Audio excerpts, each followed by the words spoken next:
नमस्कार साथियों, आपका स्वागत है हमारे यूजीसी नेट प्रथम पेपर के यूट्यूब चैनल पहले का काज पर। आपने खबरों में आधार आईडी के तर्ज पर छात्रों के आधार आईडी के विषय में भी ज़रूर सुना होगा। काफ़ी चर्चा में भी रहा था यह विषय। आज हम इसी टॉपिक पर आगे वीडियो में बात करेंगे। इस टॉपिक को हम हायर एजुकेशन और आईसीटी से जोड़कर देख सकते हैं। इस पूरे वीडियो में हम अपार के परिचय, आवश्यकता, उद्देश्य आदि पहलुओं पर बात करेंगे। जैसा कि विदित है,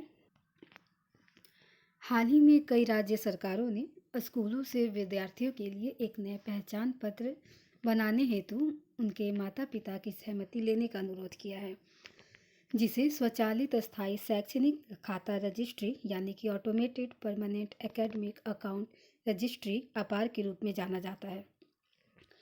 यह केंद्र सरकार की एक राष्ट्र एक छात्र आईडी पहल का हिस्सा है, जो नई राष्ट्रीय शिक्षा नीति 2020 पर आधारित है। इस पहल के तहत प्रत्येक विद्यार्थी को एक लाइफ टाइम अपार आईडी मिलेगी, जिससे शिक्षार्थियों, स्कूलों और सरकारों के लिए पूर्व प्राथमिक शिक्षा से उच्च शिक्षा तक शैक्षणिक प्रगति को ट्रैक करना आसान हो जाएगा। अपार डिजिलॉकर के प्रवेश द्वार के रूप में भी कार्य करेगा। डिजिलॉकर एक डिजिटल प्रणाली है जहां छात्र अपने महत्वपूर्ण दस्तावेज और उपलब्धियां जैसे कि परीक्षा परिणाम और रिपोर्ट कार्ड संग्रहित कर सकते हैं। अपार शुरू करने का लक्ष्य शिक्षा ग्रहण करने की कागजी प्रक्रियाओं में होने वाली समस्याओं को समाप्त करना है और छात्रों को दस्तावेज साथ लाने या ले जाने की आवश्यकता को भी कम करना है। इसका उद्देश्य एक सकारात्मक बदलाव लाना भी है, जिससे राज्य सरकारों को साक्षरता दर, विद्यार्थियों को स्कूल छोड़ने की दर तथा कई अन्य तथ्यों को ट्रैक करने में सहायता मिलेगी, जिसके परिणाम स्वरूप शिक्षा में सुधार करना काफ़ी सरल हो जाएगा। अपार का उद्देश्य शैक्षणिक संस्थानों के लिए एकल, विश्वसनीय संदर्भ प्रदान करके धोखाधड़ी और डुप्लीकेट शैक्षणिक प्रमाण पत्रों से निपटना भी है। अब बात करते हैं अपार आईडी की कार्यप्रणाली पर। अपार आईडी का जुड़ाव शैक्षणिक क्रेडिट बैंक यानी कि एबीसी के साथ होगा। प्रत्येक विद्यार्थी के पास एक अलग अपार आईडी होगी, जो शैक्षणिक क्रेडिट बैंक यानी कि एबीसी से जुड़ी होगी, जो एक डिजिटल स्टोर हाउस है। यानी कि जो एबीसी है वो एक डिजिटल स्टोर हाउस है, जिसमें छात्रों द्वारा उनके शैक्षणिक करियर में अर्जित क्रेडिट का विवरण मौजूद होगा।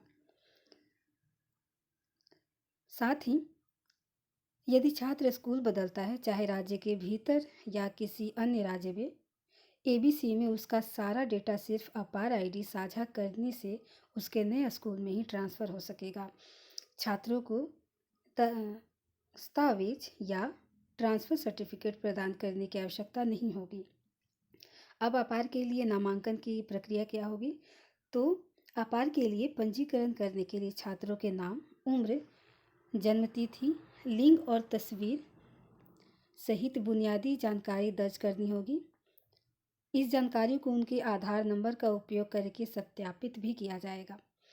छात्रों को एक सहमति पत्र पर हस्ताक्षर करने की आवश्यकता होगी और वे अपार आईडी बनाने के लिए शिक्षा मंत्रालय के साथ अपने आधार नंबर तथा जनसांख्यिकी जानकारी साझाकरण को स्वीकार या अस्वीकार करने का विकल्प भी चुन सकते हैं। ध्यान देने योग्य बात है कि नाबालिगों के लिए माता पिता को सहमति पत्र पर हस्ताक्षर करना होगा, जिससे मंत्रालय यूआईडीएआई के साथ प्रमाणीकरण के लिए छात्र के आधार नंबर का उपयोग कर सके।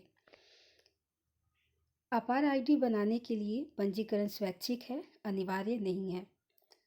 अपार आईडी को लेकर कुछ चिंताएं भी जताई जा रही है, जिनमें से एक गोपनीयता की समस्या सामने आती है। कहा जाता है कि आधार विवरण साझा करने से माता पिता और छात्रों में चिंता बढ़ जाती है। उन्हें डर है कि इससे बाह्य समूह उनकी व्यक्तिगत जानकारी प्राप्त कर सकते हैं। इसी के साथ हम पाते हैं कि अपार आईडी छात्र हित में ही काम करेगी और छात्रों के लिए यह काफ़ी महत्वपूर्ण साबित होगी। तो आज की वीडियो में इतना ही। हम मिलेंगे फिर अगले वीडियो में किसी अन्य टॉपिक के साथ। तब तक जाते जाते आपको कमेंट बॉक्स में बताना है कि यूआईडीएआई का फुल फॉर्म क्या है। तब तक के लिए नमस्कार।